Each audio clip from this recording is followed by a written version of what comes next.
നമ്മുടെ Indian chief ജസ്റ്റിസിൻ്റെ ഒരു പ്രസ്താവന മൂലം രൂപീകൃതമായ ഒരു സംഘടനയാണ് CJP, അതായത് കോക്രോച്ച് ജനതാ പാർട്ടി. ഏതായാലും അതിന് അദ്ദേഹത്തോട് നന്ദിയുണ്ട് കേട്ടോ, ഇങ്ങനൊരു സംഘടന ഉണ്ടായതിൽ. കാരണം ജാതി മത ഭേദമന്യേ, രാഷ്ട്രീയ ഭേദമന്യേ ഈ യുവജനങ്ങൾക്കും കുട്ടികൾക്കും വിദ്യാർത്ഥികൾക്കും ഒന്നിക്കാനുള്ള ഒരവസരം, ഒരു മനസ്സ് ഉണ്ടാക്കി കൊടുത്ത ഒരു പ്രസ്താവനയാണത്. അവരെ മലസന്മാരാണ്, കോക്രോച്ചുകളാണ് എന്ന് ഉള്ള ഒരു പ്രസ്താവന വന്നപ്പോൾ അവർ കാണിച്ചു കൊടുത്തു എന്താണ് കോക്രോച്ച് എന്നുള്ളത്. ഇപ്പം അദ്ദേഹത്തിന് മനസ്സിലായി കാണും കോക്രോച്ച് എന്ന് പറഞ്ഞാൽ എന്താണെന്നുള്ളതിനെക്കുറിച്ച്. ഏതായാലും അങ്ങനൊരു ഉണ്ടായി. കേന്ദ്ര ഗവൺമെൻറ് അവരുടെ മുന്നിൽ മുട്ടുമടക്കുന്ന ഒരു കാഴ്ച നമ്മൾ കണ്ടു.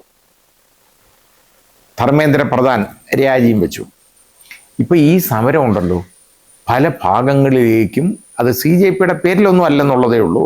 ആ പേരില്ലെങ്കിൽ പോലും യുവജനങ്ങളും വിദ്യാർത്ഥിനികളും അതുപോലെ യുവജനങ്ങളും ഒക്കെ സംഘടിച്ച് ഇപ്പോൾ ഒരുപാട് സംസ്ഥാനങ്ങളിൽ മുമ്പോട്ട് വരുന്നുണ്ട്. ജാർഖണ്ഡിൽ നമ്മൾ കണ്ടതാണ്, വലിയ സമരം തന്നെ ജാർഖണ്ഡിൽ നടന്നുകൊണ്ടിരിക്കുന്നതും. ഇപ്പോൾ അത് വളരെ വലിയൊരു സമരമായിട്ട് മാറി. അപ്പോൾ അതുപോലെ തന്നെ പല സംസ്ഥാനങ്ങളിലും UP എന്ന് പറയുന്നത് ഏതാണ്ട് നമുക്കറിയാം, അടിച്ചൊതുക്കി ഭരിക്കുകയായിരുന്നു അവിടെ യോഗി ആദിത്യനാഥ്. കാഷായ വസ്ത്രമാണ് ധരിക്കുന്നതെങ്കിലും പെരുമാറ്റത്തിൽ അതൊന്നുമല്ല എന്ന് പറഞ്ഞാൽ വേറെ കുഴപ്പമൊന്നുമില്ല. അഴിമതിയൊന്നും ഉള്ളതായിട്ട് യോഗിയെക്കുറിച്ച് ഇന്ന് വരെ പറഞ്ഞു കേട്ടിട്ടില്ല. അത് ഒരു കൊടും സംഘപരിവാർ പ്രസ്ഥാനത്തിൻ്റെ ഒരു അപ്പോസ്റ്റലിനാണ് അദ്ദേഹം.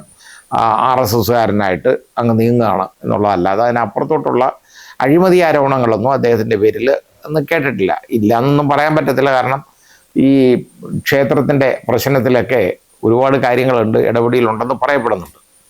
അത് അന്വേഷണം, അപ്പോൾ ഇവർ ഇരുന്നുകൊണ്ട് അന്വേഷിച്ചാലൊന്നും ആരും ഒന്നും കണ്ടുപിടിക്കത്തുമില്ല, തെളിയത്തുമില്ല. ഇനി അവിടെ ഇപ്പോൾ കാണാൻ പറ്റിയത് എന്താ അറിയാം, വിദ്യാർത്ഥികൾ ഇപ്പോൾ രംഗത്തിറങ്ങിയിരിക്കുകയാണ്. വലിയ സമരമുറകളാണ്. ആ പല സ്കൂളുകളിലും കുടിവെള്ളം പോലും ഇല്ല, അവിടെ കൊടുക്കുന്നില്ല. കുടിവെള്ളമില്ല, ശൗചാലയമില്ല, ഒന്നുമില്ല. അവിടെ പഠിക്കാൻ സൗകര്യമില്ല, അധ്യാപകർ ഇല്ല. പിന്നെ ഉള്ള അധ്യാപകരുടെ ആണെങ്കിൽ അധികൃതരുടെ മോശം പെരുമാറ്റം, വളരെ മോശമായിട്ടുള്ള പെരുമാറ്റം കുട്ടികളോട്. ഇങ്ങനെ തുടങ്ങി ആഹാരമില്ല, പട്ടിണി, ഇതെല്ലാം തുടങ്ങിയിട്ട് ഉണ്ടല്ലോ. മാത്രം ഫാനില്ല ക്ലാസ്സുകളിലൊന്നും, ഇരിക്കാൻ ശരിയായിട്ടുള്ള ബെഞ്ചും ഡെസ്കും പോലും ഇല്ല.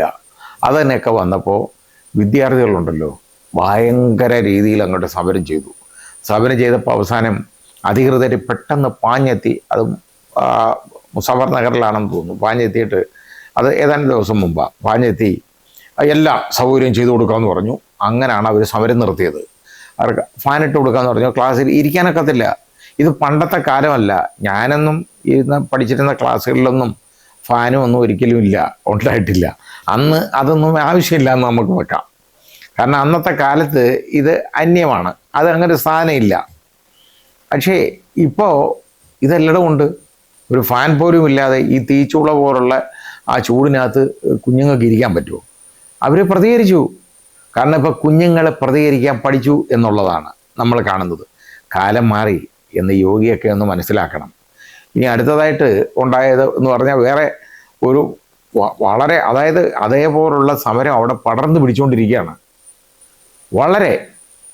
വളരെയധികം അങ്ങ് വ്യാപിച്ചുകൊണ്ടിരിക്കുകയാണ് ഈ സമരം. അത് യഥാർത്ഥത്തിൽ ഇപ്പോൾ ചെറുപ്പക്കാരുടെ സ്വഭാവത്തിൽ വന്ന വ്യത്യാസമല്ല, അവരിൽ പ്രതികരണശേഷി ഉണ്ടായി തുടങ്ങി എന്നുള്ളതാണ്. അത് വെറും കക്ഷി രാഷ്ട്രീയം അല്ല അവരുടെ മനസ്സിലുള്ളത്. രാഷ്ട്രീയം എന്ന് പറയുന്ന രാഷ്ട്രത്തെ സംബന്ധിച്ചുള്ള പ്രശ്നം തന്നെയാണ് അവരുടെ ചിന്തയിലുള്ളത്. അവരാരെയും വകവെക്കുന്നൊന്നുമില്ല.